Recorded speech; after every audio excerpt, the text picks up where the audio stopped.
రీసెంట్‌గా సింగర్ 'మంగ్లీ' గారు ఒక లెటర్ అయితే రిలీజ్ చేశారు. సో, ఆ లెటర్ యొక్క సారాంశంలోకి వెళ్ళే ముందు సింగర్ 'మంగ్లీ' గారి గురించి అందరికీ తెలిసే ఉంటది. ఆవిడ పాడే పాటలు అటు మూవీస్‌లో గాని, ఇటు పాలిటిక్స్‌లో గాని చాలా హైప్ క్రియేట్ చేస్తూ ఉంటాయి.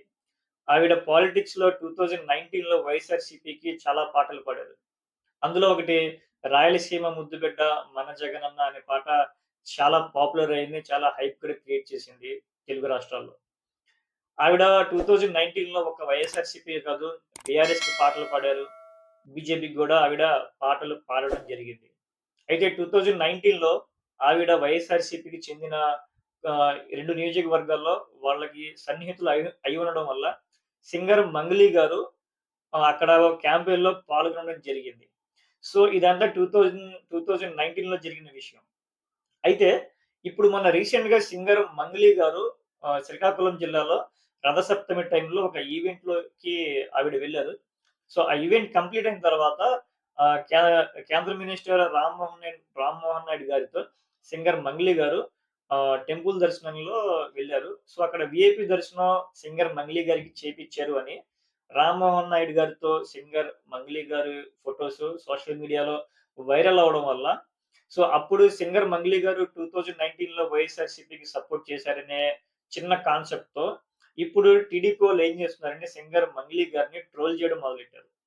సో, ఇప్పుడు ఆ సారాంశం మీదే సింగర్ 'మంగ్లీ' గారు నిన్న రియాక్ట్ అయ్యి, "దయచేసి నా మీద ఫేక్ ప్రచారాన్ని ఆపండి. నేను ఏ పార్టీకి చెందిన వ్యక్తి కాదు. 2019లో వైఎస్ఆర్‌సీపీ వాళ్ళు నన్ను అప్రోచ్ అయ్యారు కాబట్టి నేను పాడవలసి వచ్చింది.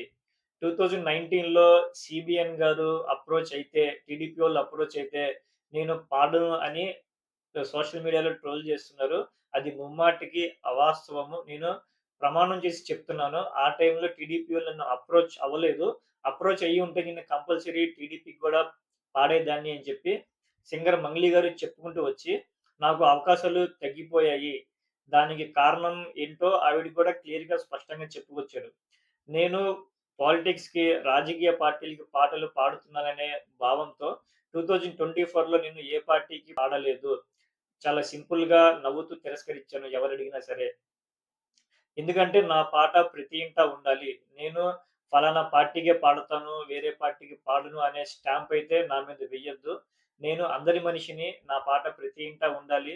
నన్ను ఇంతకుముందు ఎలా అయితే ఆదరించారో ఇప్పటికి గూడా నన్ను అలాగే ఆదరించండి అని చెప్పి 'మంగ్లీ' గారు చెప్పుకుంటూ వస్తూ, ఏదైతే ట్రోల్ నా మీద చేస్తున్నారో అది ముమ్మాటికి అవాస్తవము. క్లియర్‌గా లెటర్‌లో మెన్షన్ చేశారు.